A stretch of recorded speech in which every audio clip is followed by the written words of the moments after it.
Olá, alunos do Instituto Federal de Educação, Ciência e Tecnologia do Piauí. Eu sou o professor José Regimar e estamos aqui com mais uma sequência didática da disciplina de Físico-Química 2.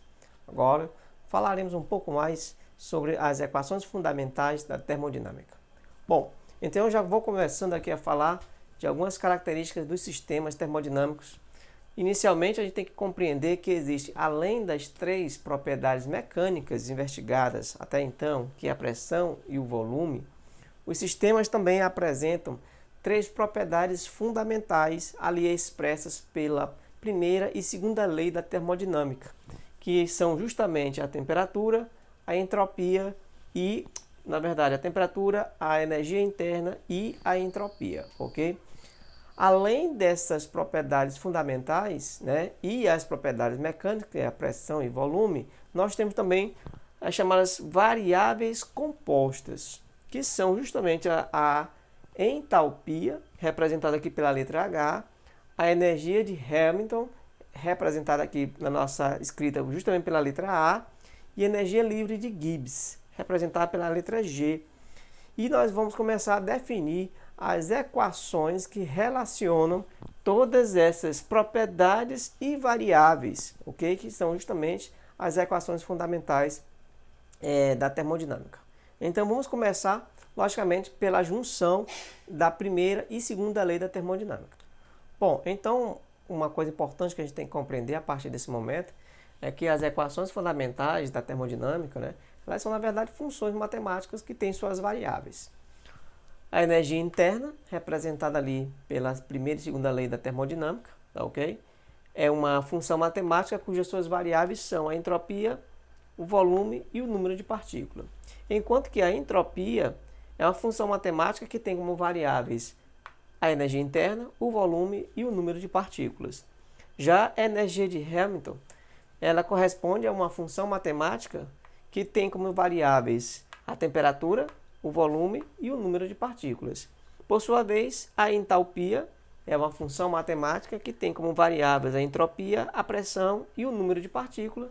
E, por fim, nós temos ali a energia de Gibbs, a energia livre de Gibbs, que tem justamente como função matemática, né, aquelas suas variáveis que são a temperatura, a pressão e o número de partículas. Então, nós podemos lançar mão de artifícios matemáticos para transformar ou converter uma função na outra, a partir daquela função mais simples, que é a de energia interna. E é isso que nós vamos ver na sequência do nosso vídeo. Como nós podemos definir as outras representações das equações fundamentais a partir das equações diferenciais derivadas, digamos assim, né, que são produzidas a partir da equação diferencial da energia interna. Uma coisa importante que nós devemos salientar aqui no nosso estudo é que a própria equação diferencial da energia interna pode ser representada da seguinte forma. Essa equação diferencial é a soma das derivadas parciais, ok, de cada uma dessas variáveis. Por exemplo, a variação da energia interna em função da entropia quando o volume e o número de partículas é constante, mais dU/dV, que seria a variação da energia interna em função da variação do volume quando a entropia e o número de partículas é constante. E você teria ainda dU/dN quando você tem a variação do número da energia interna em função da variação do número de partículas, quando a entropia e o número de partículas, na verdade a entropia e o volume, né? Eu troquei aqui, o volume são constantes, ok? Já que quem está variando aqui é justamente o meu número de partículas. Vamos simplificar o sistema e vamos considerar que não haja uma variação do número de partículas no meu sistema. Então eu vou reduzir a minha diferencial para esses dois termos aqui, ó, dU/ds e dU/dV, ok? Então o que você precisa fazer nesse momento? Calcular a derivada parcial dU/ds e calcular a derivada parcial dU/dV para esse nosso sistema. Então é o que nós vamos fazer agora para mostrar, primeiramente, definir a equação diferencial dU para esse nosso sistema aqui. Bom, então veja só. aqui nós temos a derivada, ok? Nós temos aqui a derivada du ds. Nesse caso, o volume ele é constante. Bom, se ele é uma constante, então todo esse termo vai ser uma constante, a derivada da constante é zero. E fica apenas para a gente derivar TdS. T é constante e a derivada de ds é 1, não é isso? Então, no final das contas, eu vou ter como T a derivada dessa expressão. Algo similar vai acontecer aqui. A derivada da energia interna em função da velocidade, do volume, então, no caso, a entropia é constante, então todo esse material aqui, T e ΔS é uma constante, a derivada da constante é zero, e vai ficar apenas a derivada de P dV, ΔV. P é constante, vai para fora, e aí a derivada de dV, não é isso? ΔV vai ser 1. E aí, por consequência, a derivada de du dV vai ser menos P. Com isso, nós podemos agora voltar para a nossa equação diferencial e reescrevê-la da seguinte forma. du é igual, quanto vale du ds? Du ds vale T. Então, é T, e aqui a diferencial de S, ds, menos, não é isso? Ó, eu vou somar mais, mas mais eu já sei que vai ter um menos aqui, ó. Por quê? Quem é du dv? O du dv é menos P, menos, com mais vai dar menos P, vezes a diferencial dv. Pronto, com isso, eu vou aqui já reescrevendo a minha equação diferencial, fazer a dedução da equação diferencial para as outras equações termodinâmicas. Então, eu vou utilizar esta equaçãozinha aqui que eu acabei de definir como é a diferencial da energia interna. Agora, para que eu transforme a energia interna em outras equações, eu vou ter que fazer uma transformata de Legendre para poder mudar as variáveis do meu sistema. Então, vamos mostrar aqui a primeira, transformar a energia interna na energia de Hamilton, por exemplo. Aí nós vamos ver o que eu vou precisar fazer para esse processo ocorrer. Muito bem, meus caros. Então, veja só. Primeiro, eu vou relembrar aqui que a energia interna, eu vou restringir aqui as condições, considerando que a quantidade de partículas é constante, não é isso? Então, eu vou restringir aqui, eu tirei o n como variável, deixei ele como constante, e que a nova função matemática, a energia de Hamilton, ela é uma função matemática que depende da temperatura e do volume. Ora, então veja que o volume é o mesmo e eu mudei a variável entropia para a temperatura. Então, o que eu preciso fazer nesse caso? Eu preciso subtrair da função energia interna a derivada parcial que eu estou mudando, ou seja, a variável que eu estou mudando a entropia para a temperatura. Então, eu preciso subtrair da derivada parcial vezes a própria função em si. Então, eu tenho que a energia de Hamilton é a energia interna menos du ds vezes S. Ora, aí o que é que vai acontecer aqui? Nós sabemos o que representa du ds lá da derivada parcial que nós fizemos na definição da equação diferencial da energia interna. Du ds nós determinamos que é T. Então, eu vou botar aqui, ó, A igual a U menos T vezes S. Aqui eu tenho uma função matemática. Agora eu só preciso diferenciar essa equação aqui. Então eu vou escrever dA é igual a du menos dTs. E aí eu vou diferenciar esse produto. Dessa forma eu vou ter que TA é igual a du menos dE, aqui TdS. Eu vou deixar constante, vou deixar a temperatura constante e vou variar a entropia, ds. Menos, agora eu vou variar 1 e deixar a entropia constante, SDT. Ok? SDT. Pronto. Feito isso, eu vou agora só substituir o correspondente da equação diferencial que eu deduzi há pouco. Então, o dA vai ser o quê? Quem é du que eu escrevi há pouco, se nós relembrarmos, não é isso? Vai ser o TdS menos PDV, não é isso? Foi isso que nós acabamos de escrever há poucos minutos. E aí eu vou só continuar aqui, ó, menos TdS menos SDT, ok? Bom, esse TdS é simétrico de menos TdS. Logo, eu posso cancelar esse TdS com esse TdS. o que acontece nesse momento? Veja que o ds representa a entropia como variável, que é uma característica da energia interna. Agora, o que sobrou? Entropia como constante e a temperatura como variável. Então foi isso que eu acabei de fazer. Transformei a variável entropia em uma constante e a temperatura, que era constante, virou uma variável. E agora a equação, representação de Hamilton, dA, ela vai ser escrita, né? Menos PDV menos SDT.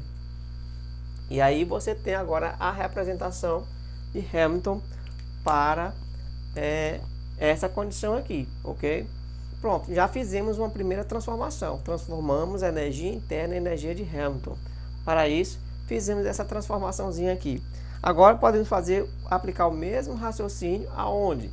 Na transformação, por exemplo, para entalpia. Aí vamos lá fazer a transformação de energia interna para entalpia.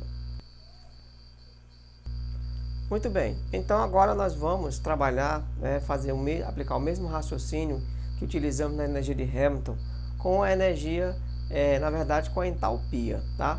Então olha, acompanha aqui comigo. Você vai lembrar que a energia interna é aquela função matemática que depende de duas variáveis, né? Isso, entropia e volume, e enquanto que a entalpia é aquela função matemática que depende da entropia e da pressão. Veja que aqui nós vamos mudar a variável de volume para a pressão. E para isso vamos aplicar novamente a transformada de Legendre, onde eu vou pegar a função h, ela é igual à função u, menos a derivada parcial daquela variável que eu quero mudar. Então é du dv, já que eu estou mudando o volume, vezes v. Bom, o que nós sabemos? Nós sabemos lá da equação diferencial da energia interna, o que representa du dv, não é isso? Nós já sabemos que H é igual a U menos, o que foi du dv, né? Nós vimos deu menos P, então menos com menos vai dar mais P vezes V, ok? Agora é só diferenciar essa função matemática e ver o resultado. Então dH é igual a du mais dPV. E aí nós vamos diferenciar esse produto. Um fica constante, diferencial do primeiro fica constante, diferencial do segundo. Logo, nós temos dH igual a du, é isso? Deixa eu corrigir aqui. Du mais, aqui eu vou escrever PDV, é isso? Mais VDP, ok? Aonde eu tenho primeiro a variação do volume e depois variação da pressão. Na sequência, nós vamos fazer aquela velha substituição da expressão diferencial da energia interna. Então, dH, o que é du? É TdS, não é isso? Nós já conhecemos. TdS menos PDV. Aí eu continuo escrevendo aqui. Mais PDV mais VDP. Ora, aí você vai observar que novamente temos uma simetria. Menos PDV pode cancelar mais PDV. E o que acontece nesse momento? Aquela variável volume deixou de existir e se tornou agora uma variável pressão. Tá certo? Fizemos a troca do volume pela pressão. Veja que agora na nossa equação nós temos a pressão como volume, como variável e o volume como uma constante. Então, dH é igual a TdS, entropia que está variando, mais VDP, aonde a pressão está variando. E aí nós temos uma segunda forma de representar aquela energia interna, agora chamada de entalpia, em que nós estamos tratando aqui com a variação da pressão. Agora nós vamos pegar o mesmo raciocínio e aplicar na energia de Gibbs, comparar as funções matemáticas e entender o que nós precisamos fazer aqui. Então, acompanha comigo aqui, eu vou limpar o quadro para você ver como é que vai funcionar essa transformação para a energia de Gibbs. Muito bem, meus caros, então vamos lá. Lembrando mais uma vez, né, reforçando aqui que a energia interna depende de quem? Da entropia e do volume. E a energia de Gibbs ela depende de quem? Da temperatura e da pressão. Então veja que eu tenho duas variáveis diferentes. Então eu preciso converter a entropia em temperatura. Para isso eu vou pegar a energia interna menos du ds vezes S. Isso aqui corresponde à transformação da entropia para a temperatura. E eu preciso também transformar o volume em pressão. Então subtrai novamente. du dv, v. Essa segunda parte da diferencial vai representar ou vai funcionar como a transformação do volume em pressão. Daqui para frente, nós já conhecemos todo o protocolo, não é isso? Já conhecemos, sabemos quanto vale du, ds e sabemos quanto vale du, dv. É só aplicar. Então, a energia de Gibbs é igual a energia interna menos. O que é du, ds? Nós vimos que é T menos ts menos, não é isso? Du, dv é menos P, então fica mais PV. E aí vamos só diferenciar essa equação e ver o que aparece. Então você tem dg é igual a du menos tds menos sdt mais pdv mais pdv, não é isso? Mais vdp, ok? E por fim, vamos aqui substituir o valor da energia interna, não é isso? Pela sua diferencial correspondente. Vou escrever aqui em preto para a gente poder visualizar isso aqui, ó. dg é igual, quem é du? É o tds menos pdv, é isso? E na sequência vem todo o resto, ó, menos tds menos sdt mais pdv mais vdp, ok? E aí vamos só cancelar os simétricos, ó. tds cancela com menos tds, menos pdv cancela com mais pdv. O que é que vai sobrar aqui no final das contas? dg é igual a quem? Vai sobrar aqui, ó, menos sdt mais vdp, ok? vdp, onde eu tenho aqui a temperatura variável, a pressão variável. E aí você tem justamente a energia de Gibbs representada aqui. Você pode brincar um pouco com essas equações e, por exemplo, juntar a equação de entalpia com a de Gibbs, tá certo? A gente pode fazer essa combinação analisando justamente o que a gente está fazendo aqui, combinações entre essas equações, tá? Mas aí você pode fazer isso depois. O importante é que você teve contato, conheceu aqui as equações fundamentais da termodinâmica, tá? Entendidas as equações fundamentais da termodinâmica, cada uma delas, agora nós vamos começar a fazer aplicações dessas equações naquilo que nós já vimos na disciplina de Físico-Química 1, não é isso? Começando a aplicar. E também, né, é importante a gente fazer a definição de alguns parâmetros chamados potenciais termodinâmicos, que são as representações dessas derivadas parciais. Mas isso vai ficar para o próximo vídeo, que nós vamos trabalhar e discutir exclusivamente essa questão das relações de Maxwell, que são, na verdade, derivadas cruzadas, ok? Então, nos vemos aí no próximo vídeo. Boa sorte e bom estudo!